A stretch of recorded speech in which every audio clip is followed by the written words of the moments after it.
I'm thinking today, besides talking about all this stuff, hey Carrie, hey Terry, um, and Allie, that maybe we should do something else. Pamela, Connie, James, I'm sure all of you are upset by the developments. There's kind of a big giant cascade of hey Allie, horrible news happening every moment.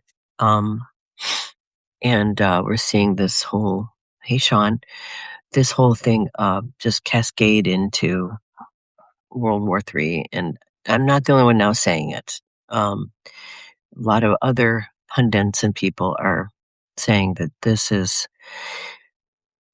we're kind of at the beginning of World War III. Um, I've been saying that we're kind of in the cold part of it, and this was going to start the hot war part of it, and I'm sure you've heard the news that the evangelical theocratic side of the Trump administration believes this to be the beginning of Armageddon. Hey, Maureen. And there's been complaints like over 110, I think, in the first couple days or the first day of the war, that commanders were like gleefully talking about, this needs to be the bloodiest war because we're going to bring back Jesus.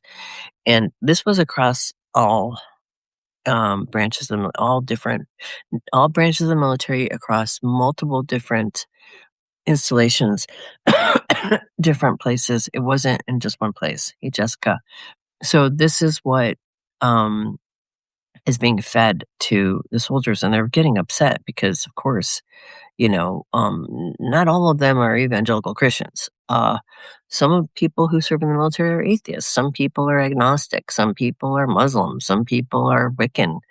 Some people are New Age type of belief systems. Some people are Buddhist. Some people are Hindu. So it's this whole eschatology of the end of the world, which I think the better word might be something else, but I'm not going to say it because I don't want to piss people off. But that's this whole belief system that, they have to bring about the end times so that Jesus can return.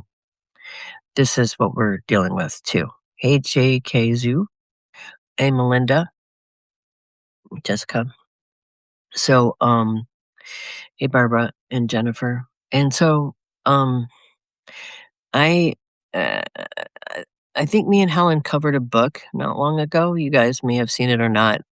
It was really about UFOs, but um, it actually is about this part of the Pentagon where they believe they don't want to investigate UFOs because they're like this hardcore right wing Christian group of people in the Pentagon who believe that UFO stuff is demonic.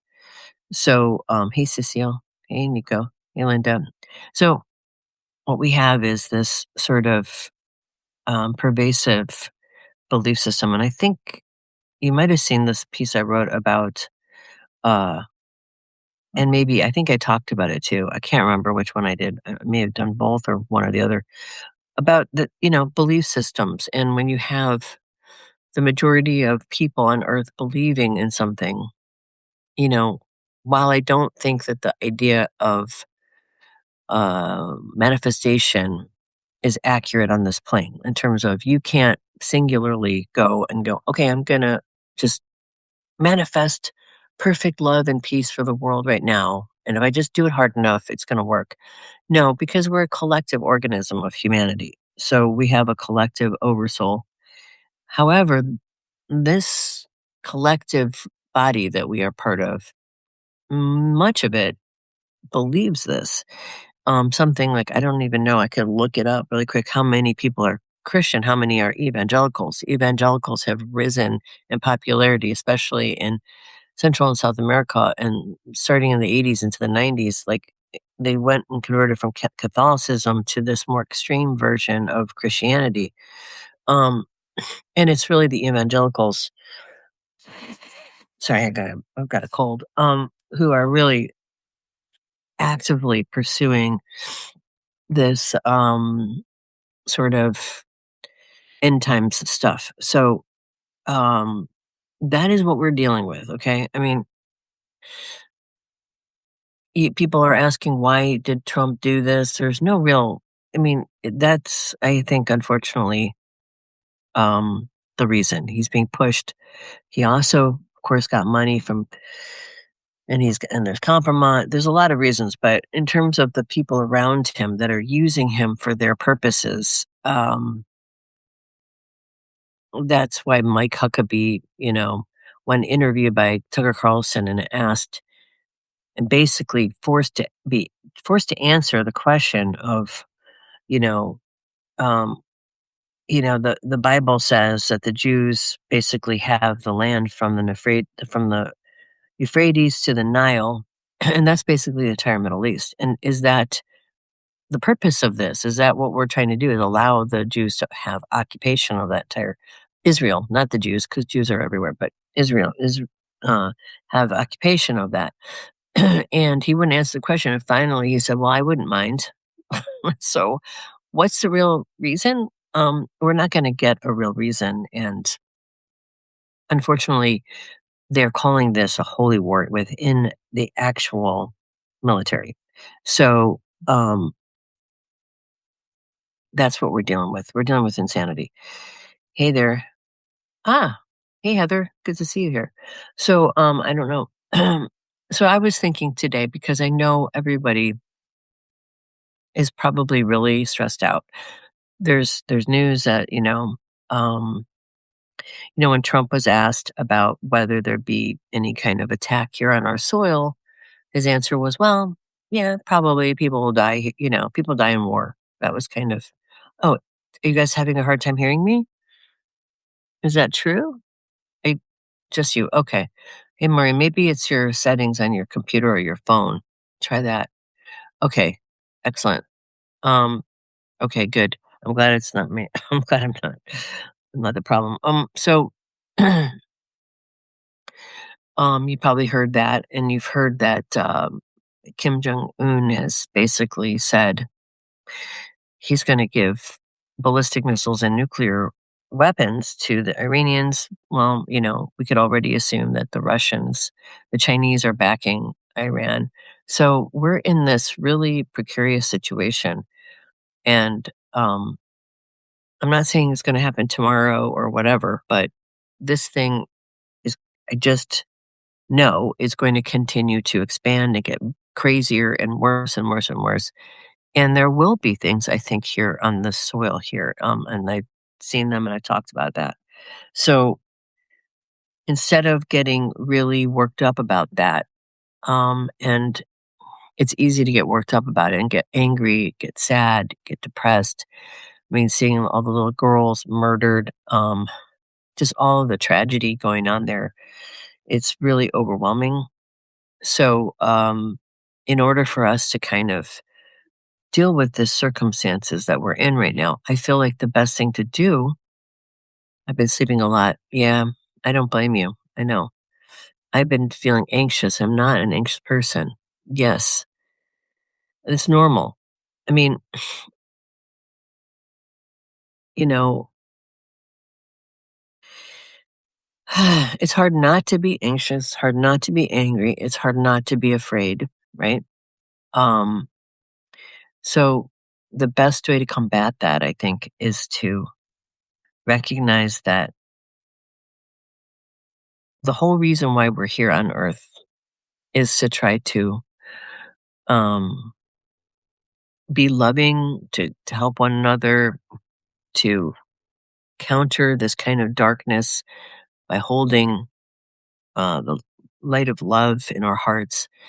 And in my opinion, if you get too down that rabbit hole of, and it's easy to do, like a couple years ago, um, yeah, like in the spring of 2024, I just went into this massive depression. I felt this whole thing coming and was just beside myself with anger and depression. And I had a hard time even like talking about this stuff because I was so overwhelmed with grief and anger. Okay. Hi. Oh, hi. I'm saying goodbye to everyone in case Annihilation on the East Coast is soon. Hey, Jeff. Michelle, Rachel. I'm just enraged all the time. Yes. Yeah, I don't think it's gonna happen to right, immediately, Jeff, but, um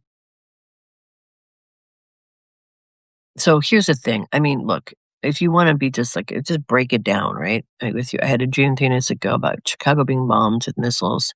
It's terrifying, felt like a premonition, not a dream. I woke with goosebumps. It was in color. You'd hear the sirens, they felt like missiles, not nukes, because I didn't see the mushroom clouds. Yeah. Well, I think you know, almost all the nuke stuff I've seen was when I lived in California. So I don't know why that is, but the nuclear stuff seems like it's specifically West Coasty kind of vibe. I don't know what that's all about. The missile stuff, yeah, I saw the missiles on the East Coast. I feel like, we are seeing missiles bomb all over the place in the Middle East. People live through that stuff, right? And people have lived through wars before. So try not to get too freaked out about that, I guess. Nobody wants to live through that. I mean, the other thing we're going to have to deal with is an impending kind of financial crisis, which is being brought about by this idiocy, this evil idiocy, I should say. Um, okay, I'm so angry that it's 26 and still allow an archaic and completely untrue belief system to dominate our society. Much of the stories in the Bible can be traced to older Sumerian mythology, and they believed aliens created us. I know. I agree, James. What we have is, I think, a confluence of of a lot of bad things. I think we have, personally, I think this is the end of the Piscean Age, right? In the Piscean Age, the sort of mythology of self destruction is sort of built into the cake in Christianity and even in Islam. Um, so instead of thinking of it as a metaphorical ending and as sort of like, um, as in a, like what it was sort of rebranded as in the New Age stuff, which is this ascension thing, um, the evangelicals and this sort of extreme, literal Christian sort of reinterpretation. Um, they've got a lot of buy-in from people. There's a lot of people that believe this, and I was really like I've talked about this a bunch of times, but I was really blown away that I was at a pottery class here in Nashville in like 2014 or something or 2015, and these women were giggling. And so he's coming back because some pastor had written a book about the blood moons and that these were signs that the end times were near. And I was like, how can you be excited and happy? Because we're talking about the destruction of the world that you're calling out, that you want to happen so that you can meet your hero. I mean, it doesn't even make sense. So I agree with you. You know, people don't understand the context of the Bible. They don't understand the history of the Bible. They don't understand that it was written 300 years after by the Romans, put the book together that has nothing to do with what Jesus said, really. I mean, a lot of the stuff, and that Jesus never said he was God. Jesus was trying to teach people the way to the truth, which is that they're part of creator, that there's two different versions of Genesis in the Bible, that it's sort of a hodgepodge of a lot of different earlier mythologies that have been reorganized into a belief system. And um but yet again, because people believe this is the power of manifestation in action. This is what manifestation really is. When you get enough people to believe something, they're going to make it happen, and they're actively making this happen. This is not magical. I mean, you have these evangelicals putting pressure on Trump to do these things. You have Mike Huckabee, who is a crazed right wing literalist, and I don't, evangelical. He is the ambassador to Israel. So this isn't just magical kind of manifestation. These guys have been actively trying to manifest this. And I mean, by getting closer and closer to the inner rings of power structures in the US and the world, trying to push this narrative to make it happen. And that's where we're at. So, um, whether or not it's true, which I know it's not. I mean, Jesus is not gonna come back. Um, this isn't gonna do anything but destroy the world, and another world will be born in the wake of this, but this isn't gonna do anything like what they think. In fact, in the Bible and in their, um, eschatology, I'm using that word because instead of saying mythology, I'm gonna say eschatology because that's what they call the end time mythology part of it.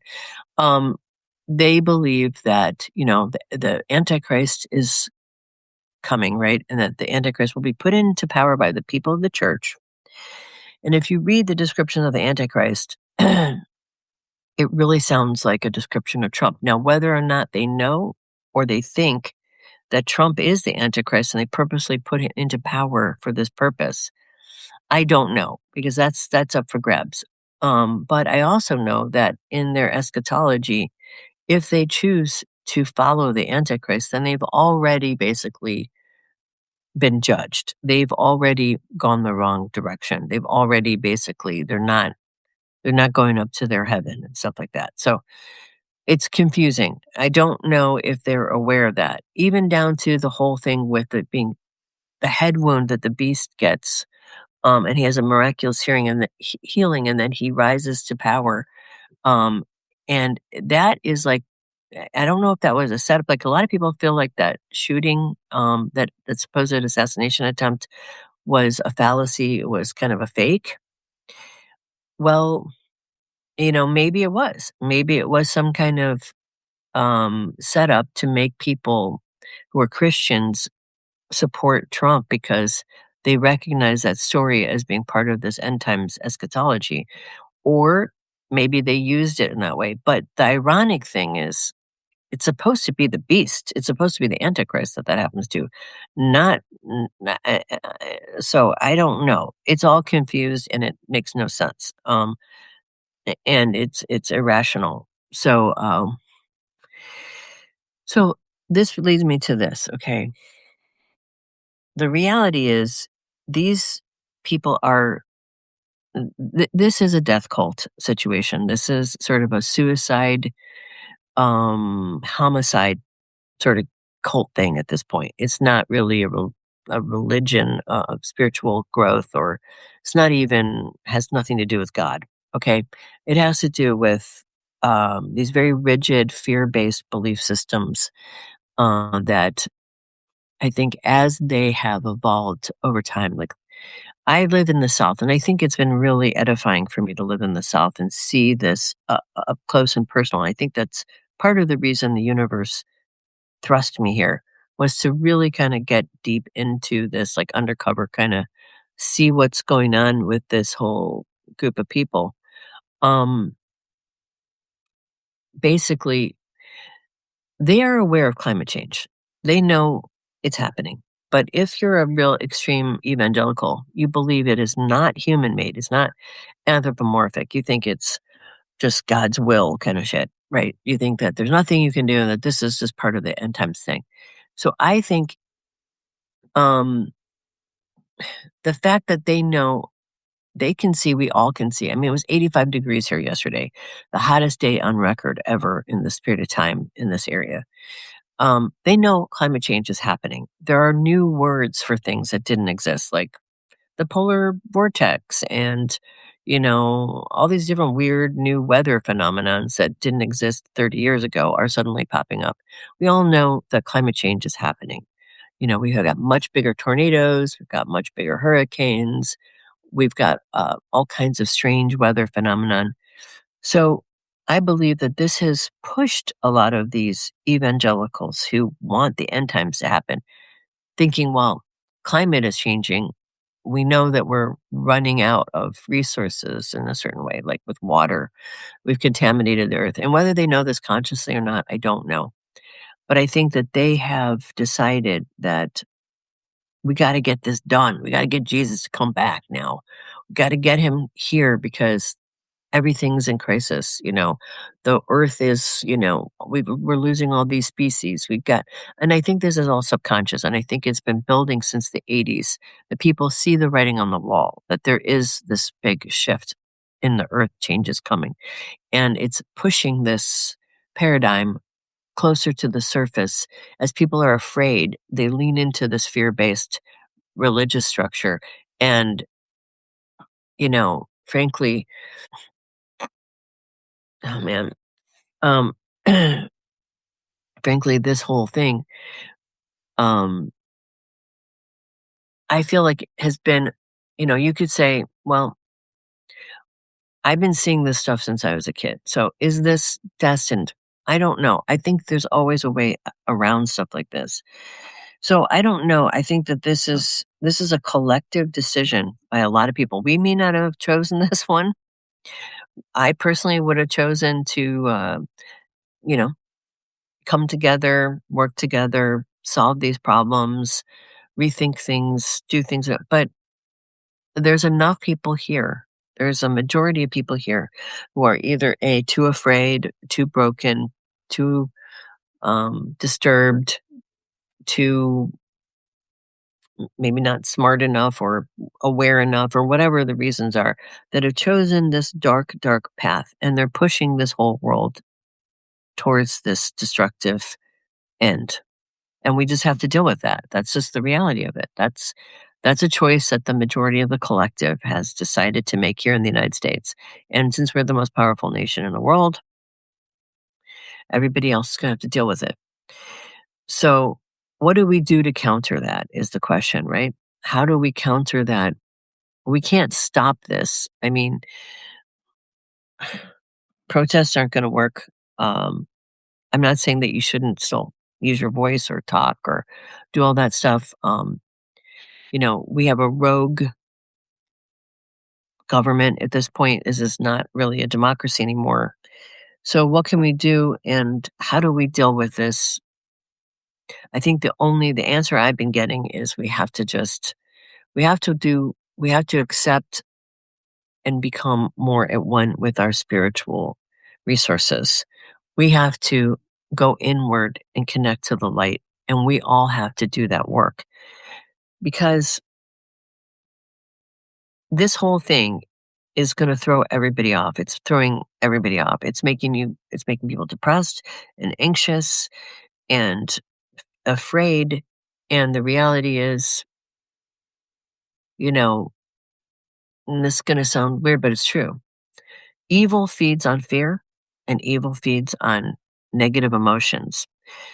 And while we can hold and we can be compassionate, we can pray and we can try to help those who transition in this period to go towards, the divine. We can't stop these evil people from doing evil. We can't. I mean, I don't think so. We can't stop them. This is all kind of evolving into this sort of runaway train situation. Okay, I'm going to start reading. So we do have to do the connective work with our spirit and our soul because every single person, every single being in this universe has the divine within. And if we can connect with the divine within and raise our vibration and recognize that nobody gets out of this planet alive, we are all going to transition at some point, and we might end up transitioning altogether. The thing is, well, if we know our own spark of source and we are connected to that, we can not only help ourselves, but we can help whoever else around us that needs to connect to the divine spark within. And we can help those people and we can aid people who are and comfort people who are upset. If we're freaking out and depressed and anxious, we can't help anyone else. We have to try to be the light for others. And if we raise our light and we stay in the source energy, we may not be able to stop all of this, but we can at least be the medics on the field, helping people emotionally and spiritually and even physically, probably sometimes. Just trusting that light and that source energy to do what you're supposed to do in the time when you need to do it. I think that's all we can do at this point right now. That's not to say there won't be other things we can do down the road, but that's all I can see us being able to do right now. And, while I hate that whole, well, we'll pray for them and all that stuff. No, that's not enough. And I'm not suggesting that that's enough in terms of like political sorts of solutions. It's not a political solution. That's a spiritual thing that we can do. But we don't have political power. We're not the ones in charge of this situation. And the people in charge of this are not listening to us. They have gone rogue. We do not care what the American people want, what is right. And frankly, I think Trump is evil. And I think the people around him are evil. And I don't use that word lightly because I don't really like how loaded it is. But I do think that they are tapped into something very dark and evil and something, that is that just thrives on misery and pain and suffering of others. And I feel like that they get off on that, and that's evil. So, unless, you know, everybody in this country were to rise up into and pick up arms against the government and overthrow it in a violent revolution, um, there's not much else we can do. But even if that happened, we're already in this quagmire now, and this thing is already really spinning out of control. So there aren't any easy solutions for this. Now I'm going to read your comments, and then I want to do something. I'm not going to answer everything right now because a lot of your questions probably be answered in some of the Substack posts and other things I'm going to do over the next week. But I do want to say that um, now I lost my train of thought. That what's really I really want to do with you guys, because I think it will help you a lot. And you can do this on your own too, but it helps to do it with a group of people, to do this meditation that I have. And I want to end with that. So keep you guys kind of help you to raise your vibration and keep you kind of so that you don't get depressed by all this stuff, so that you can help other people and yourself during this period of time. It's a really good meditation, and we're gonna do that at the end of this. So I'm gonna read what you guys have to say and try to kind of go through some of it, and then we're gonna end with the meditation so that you can fortify your own spirit and connect with your divine spark and build in this sort of bubble of protection so that you can take in information without being overwhelmed and freaked out by it. And that's what we're going to do at the end of this. Okay, so stay to the end of this. And if you can't watch it, you're going to have to go somewhere. Come back and watch that part of it, because this is a meditation that will help you to be able to be present for yourself and your loved ones and be able to do good works in this really dark period of time. And that's important because you're here for a reason. And if you're here with me, you're here because you're someone a, who is here to hold the light, who, whatever you want to call it, Shambhala warrior, light worker, whatever, it doesn't matter. You're someone who came to help to mitigate this shadow stuff.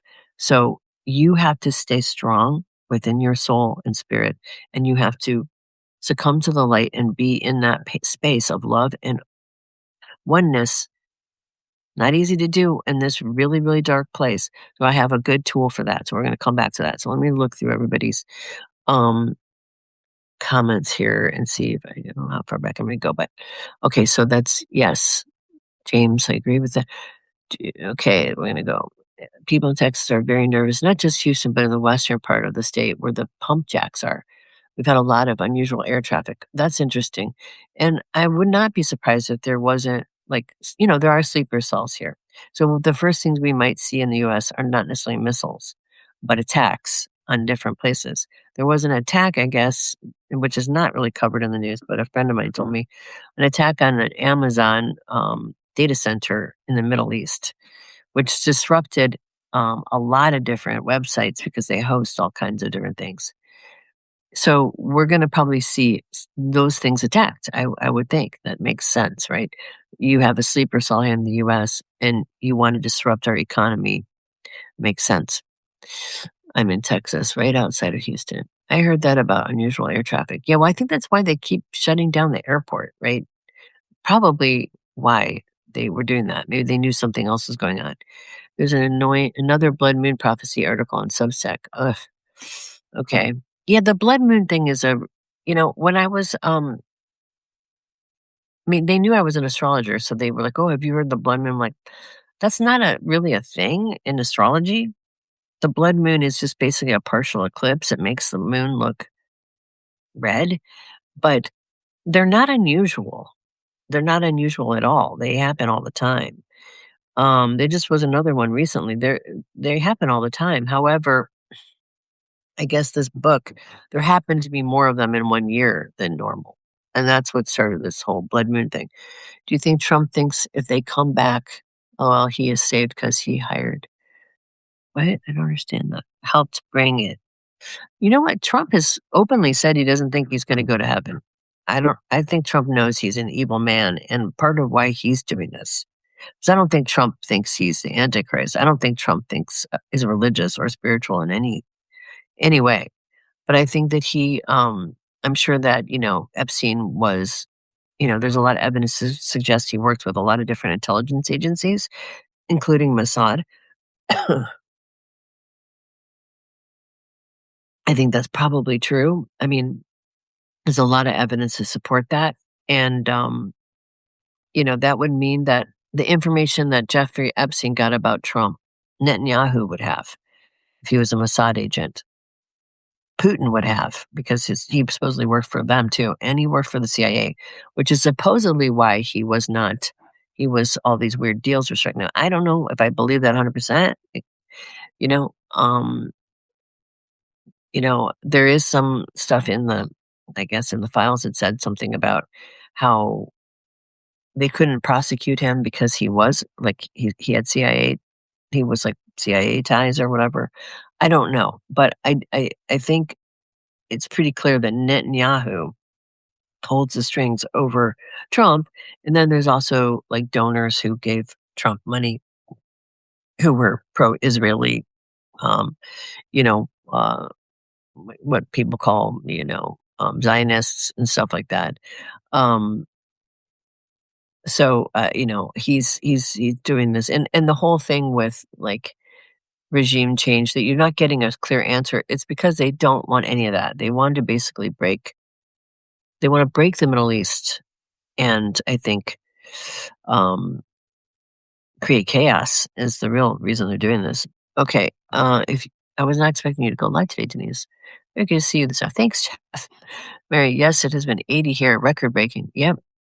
I watched Tucker Carlson's interview with Mike. We are cooked. Yeah, no.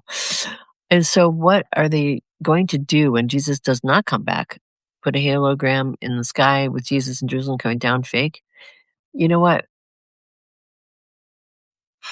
This is the thing, Mary. I think that what I think is, I don't even know how they expect Jesus to come back, frankly. I mean, I really don't. I don't know how they expect, the horse in the sky. I don't really know what they think. But I do think at the end of this, I had a dream that I found recently, which was like this whole redemption dream where people were forgiving one another and kind of, kind of doing the thing that Jesus talks about, which is forgiveness. I don't know that it's Jesus coming back, but I think once this whole thing falls apart and they realize it's not going to happen how they thought it was going to happen. Although you're going to destroy a lot of things, kill a lot of people, but I think that's going to be the end of this paradigm. It's going to be the end of this belief system, I think. It's going to be the end of the Piscean age, really, kind of the dawning of the Aquarian age. And um, I think that what's left of us, I don't know how destructed the world has to be before Jesus is supposed to come down. But when that doesn't happen, yeah, I know that actually our military, under George Bush wanted to do this, wanted to create a hologram and, thrust it on the sky, because this whole Christian caliphate thing started way back then. This is hidden a little bit better. And they wanted to thrust that into the sky. This is in this book about UFO stuff, and force everybody to convert to Christianity by showing Jesus, like it was some miracle. So it's possible that they might do that for people. I wouldn't put it past them. Maybe that's the plan once they're done with whatever operation they have.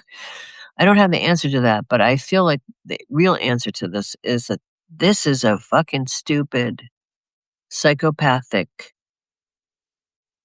maniacal, insane, self-destructive, homicidal, suicidal, moronic, like, guy straps a fucking bomb to himself and he's dying and he goes into a McDonald's and just wants to take everybody out with him kind of move, right? That's what it feels like. This is the real thing going on underneath all this. Is a really gross, low level, slimy, negative, really low grade human, animalistic, psychopathic thing that's really underneath all this. And the people that are twisted enough to be part of this paradigm that believe that you have to kill everybody in order to bring Jesus back, they're fucked up people. They're dark. They're living in fear. They're broken. They're not doing anything that, Jesus is not God. Jesus was a dude who was, and maybe he didn't even exist. We don't know even for sure if he really did. But if he did, he was a teacher. He was teaching people to get connected with Source. He was never said he was a god. He was made into a god by the Romans. And what we have is like this very imperialistic, psychopathic death cult situation that's based on much older traditions of sacrificial gods. And I mean, you can look into the history of it. There's lots of people who've written books about this. And, the people that are buying into this are buying into it. Either they're brainwashed or they're, mentally ill, or they're afraid, or they don't have their own connection to Source, or they don't have an internal compass. I don't know. There's lots of reasons why people do this, but um, basically, they're just going to destroy the world. Basically, that's what I see. I just see them just ruining everything, destroying everything, and people having to go through the end of the world and reconstruct the world in a completely different way. I just see what comes after this is so different than the world we've lived in. It's a world where this kind of shit isn't tolerated anymore, and it's the sort of humanitarian age of community and technology, and it's nothing like this. So I guess in the grander scheme of the spiritual purpose for this, if you want to be really aloof about it and abstract, humanity really can't get to the next place under this paradigm and this the way things are set up here. It's too screwed up. It's too messed up. And so I think the universe is allowing this end to happen in order for something else to come and be born out of it, because we can't get to the next evolutionary spiritual place. We can't become like better versions, more evolved versions of ourselves with the systems we have in place right now. They're all control systems. They don't allow for people to really do the work they need to do here and to really thrive and to really grow and to really connect and to learn really about love. It's so screwed up here. It's so messed up that I think this is why this is being allowed, if that makes sense. So if we're here during this time, we came not to necessarily have to experience the trauma of this, but to help other people to realize that this is like anything. Like, you know, we all die, and we are maybe the doulas, sitting in the sidelines trying to help people in the transition. Yes, we have to also connect our own source energy, and we have to learn to be okay with the fact that,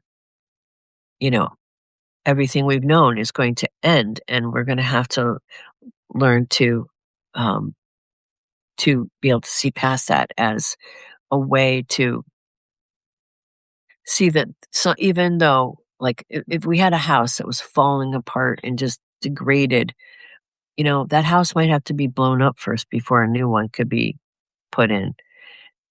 This is not to say this is right or this had to be like this. We could have done this very differently. However, and this is just something I've been thinking about since I was a child, is that humanity is, some people used to say when I was, like, working as a psychic in my early 90s, and I don't like this because I don't think this makes sense either, but they used to say, "Oh, there's a lot of young souls here," or humanity is in a childhood kind of, like, phase, so we're not very evolved. However you wanna put it, you know, whether it's, I think a lot of the reason people are cracked and messed up is because the systems themselves keep people that way. People don't get to really connect with one another. We're isolated from one another. We don't have real communities. People feel lost and they don't know what to do. Other people take control of them and use them. It's a very dark kind of devil card Saturnian kind of system that we have built ourselves over the last how many thousands of years. And it doesn't leave room for us to really spiritually evolve to the next level. So why people don't see it, why they don't break out of it, I have never been able to figure that out.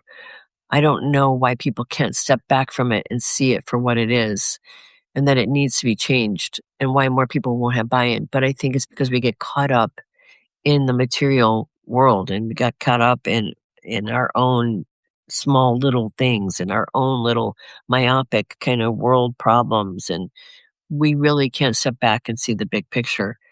And so, you have these fear and control systems that come in and take advantage of that and push people towards this self-destructive path. We always could have done it differently, but I think that's a theoretical truth. It's not a real truth. I feel like uh, there's something broken it's so broken in our system and that it's keeping people in darkness, and it's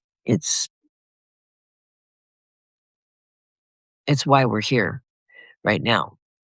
So it's not just the religion. The religion is sort of the template for everything else.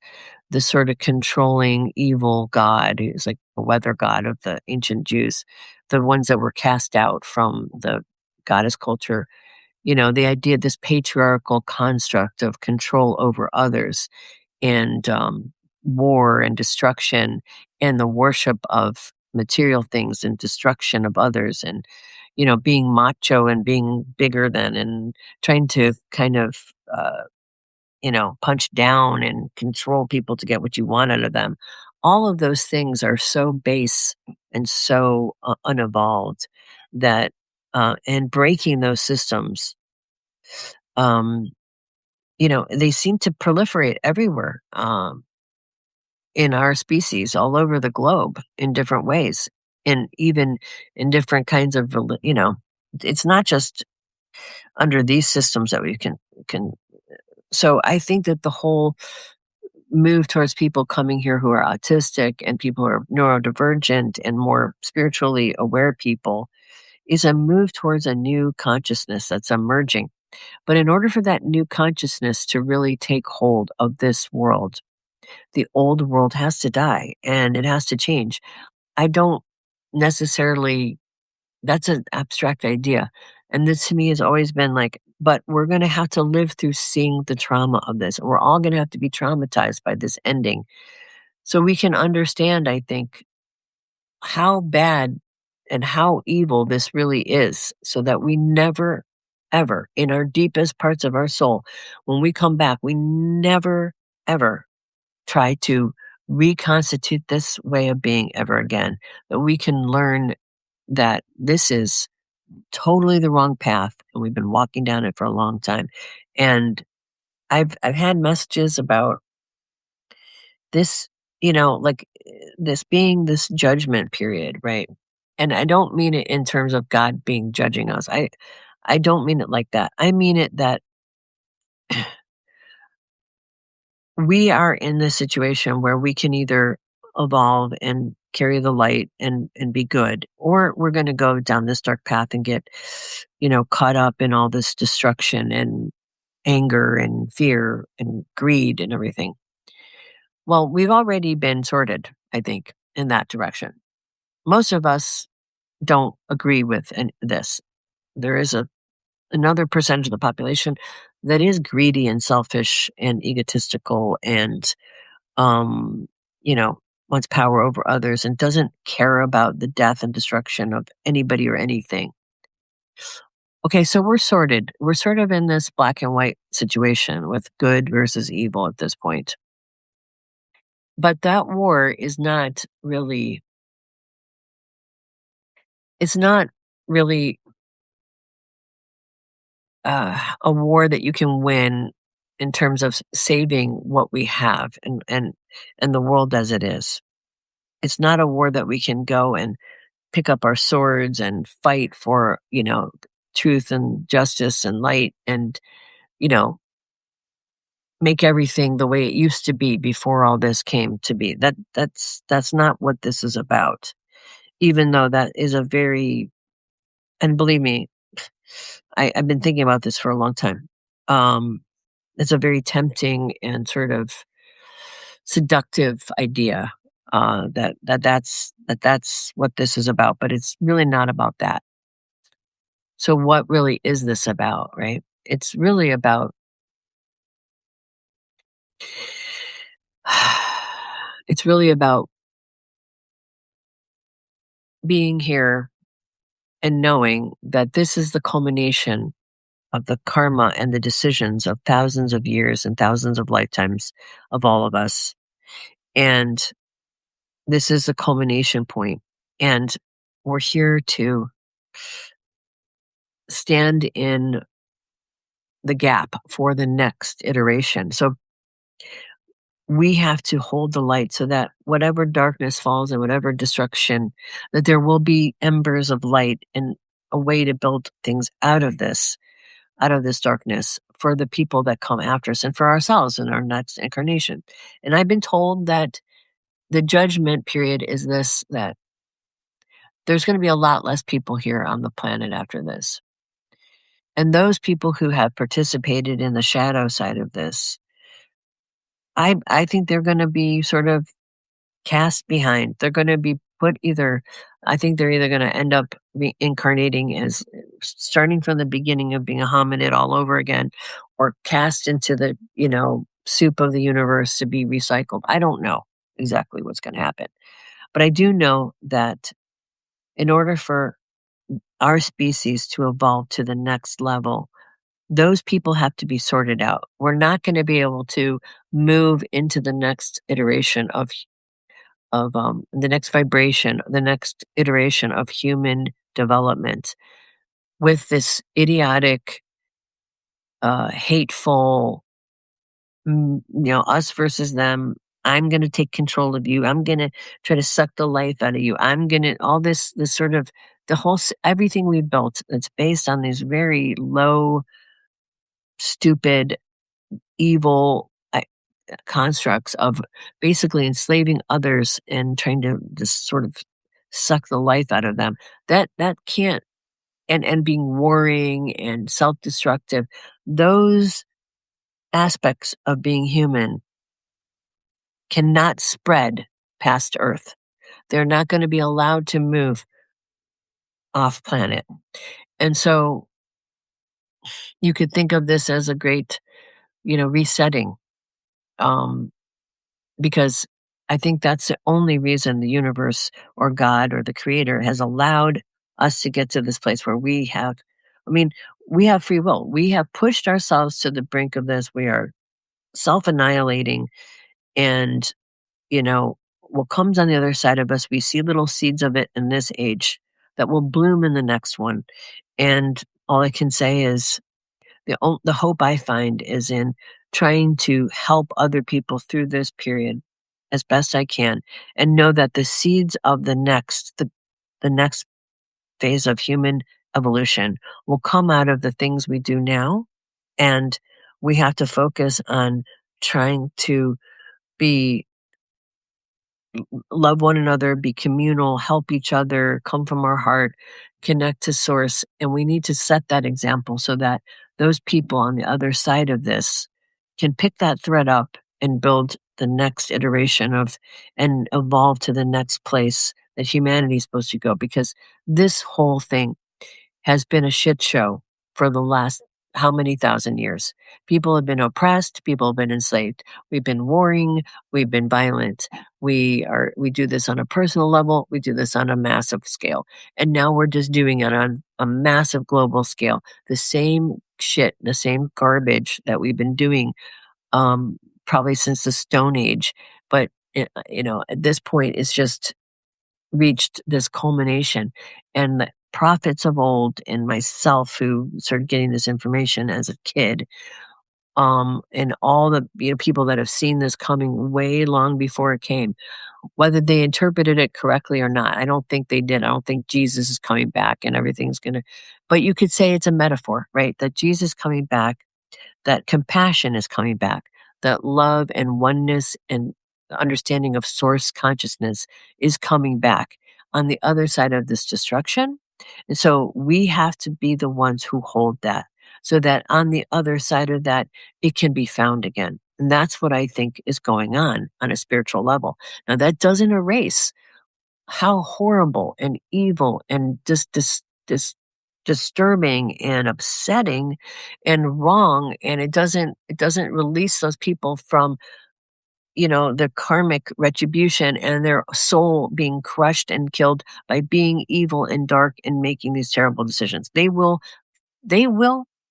I totally 100% have no doubt in my mind that the people doing this will be held accountable, whether it's spiritually, and they may even be held accountable by throngs of people who, decide they want to hang them or whatever. But I know that you can't hurt other people. You can't destroy other people without killing a part of yourself, without destroying yourself. That is what is going on. We are all one and we are all connected. And every time they fucking throw a bomb down and every time they make do a dance because they've murdered people, they may feel more powerful in that moment because they are going closer and closer toward the dark side and that ego and that false power. But they are extinguishing their light and they will pay for that.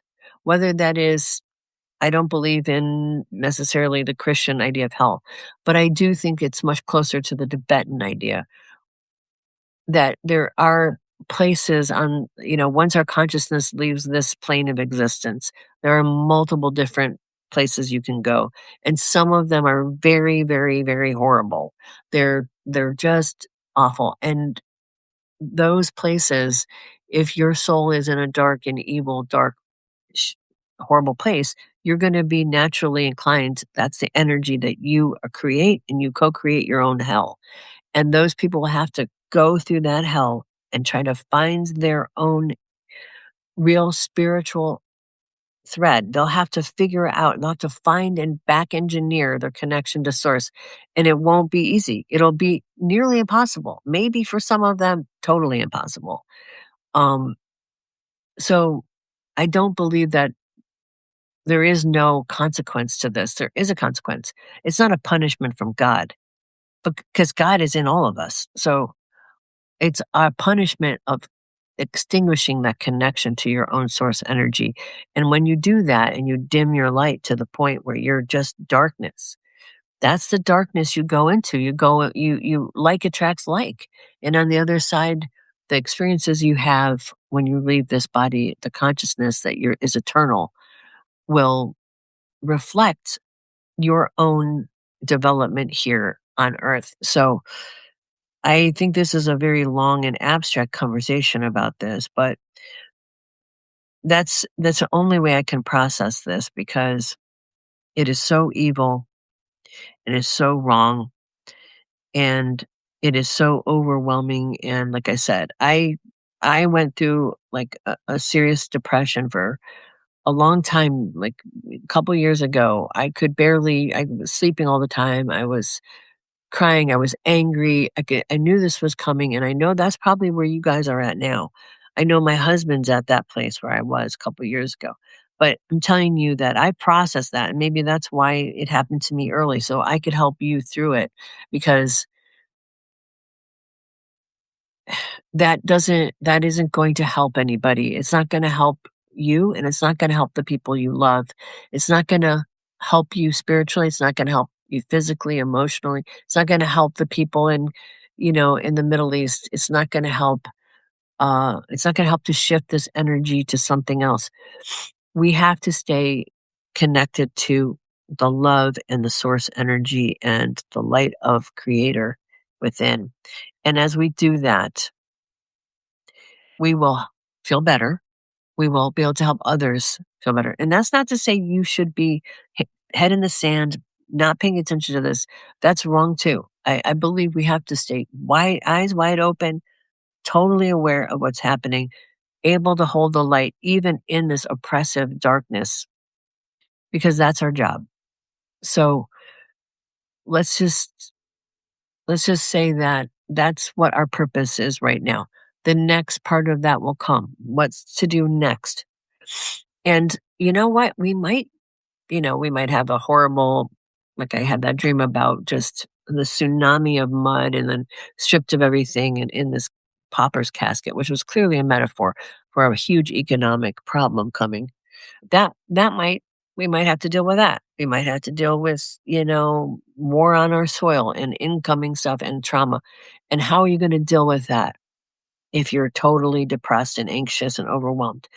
You're not. You're not gonna be able to help yourself or help anyone else that needs your help, so you just think about that. Think about your purpose is here to be the light and to help yourself and others, and by doing that, that is your purpose. You are able to be loving in the fucking face of this evil, of this atrocities, to hold that energy of and space when so many people are not going to have it anymore.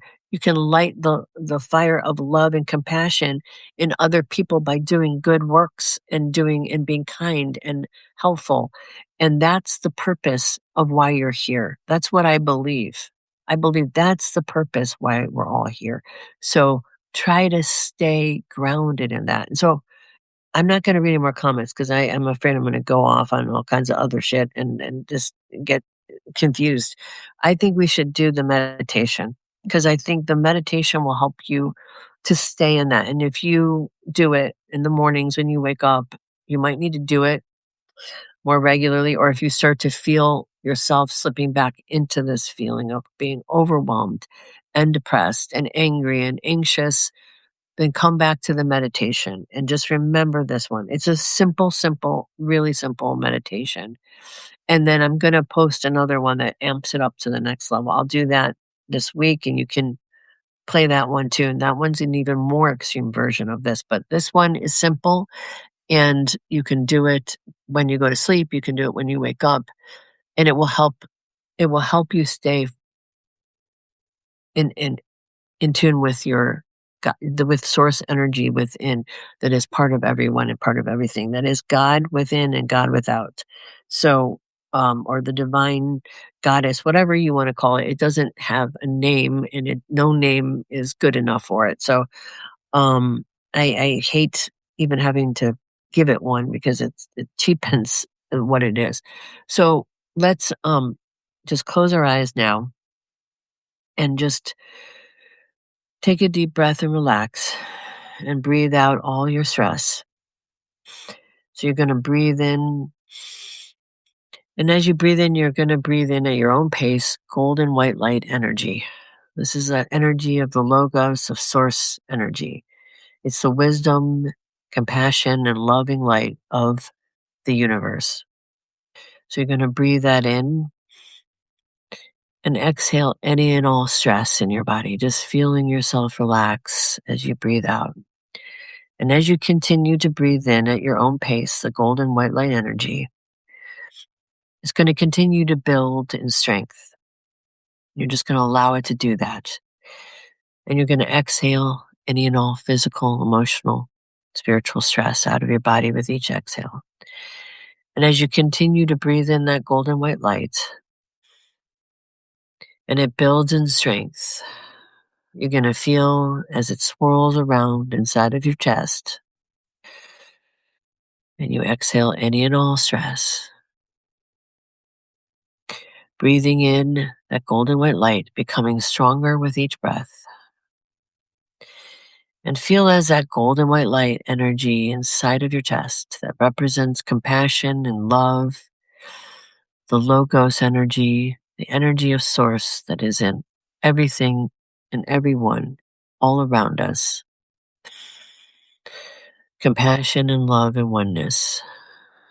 You're going to feel that golden white light energy sort of turn into a tornado and move up to the top of your head and feel as a tingling, feel that tingling on the top of your head where the light just digs into the muscles of the top of your head. And with each breath, you're breathing in that golden white light of the Logos and exhaling stress. And just feel that golden white light cascading down your face, releasing all the tension there, all the stress. And feel as it moves down the back of your head, releasing all the tension and stress. And continuing to breathe in that golden white light, becoming stronger with each breath as it transmutes the golden white light. All of that stress, all that pain, all those blocks, anything negative, into more golden white light energy. And feel as that golden white light energy continues to cascade down into your neck, the back of your neck, the back of your head, the front of your neck. Feel those muscles relaxing. Feel that energy shifting. Feel that golden white light energy transmuting sorrow and pain and anger into more light. Turn the darkness into the light as it transmutes any and all, transforming it into more light.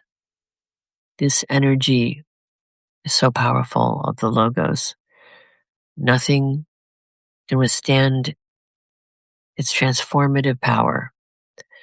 So continue to breathe in that golden white light and feel as it moves into your chest. Feel as it moves into your shoulders, relaxing your shoulders. It moves down, cascading down your arms into your elbows and your forearms, your hands all the way to your top parts of your fingers, so that you are completely, all those muscles are completely relaxed and at one with this golden white light energy of Source. And transforming any and all stress and negative energy, negative emotions, blocks into more golden white light energy.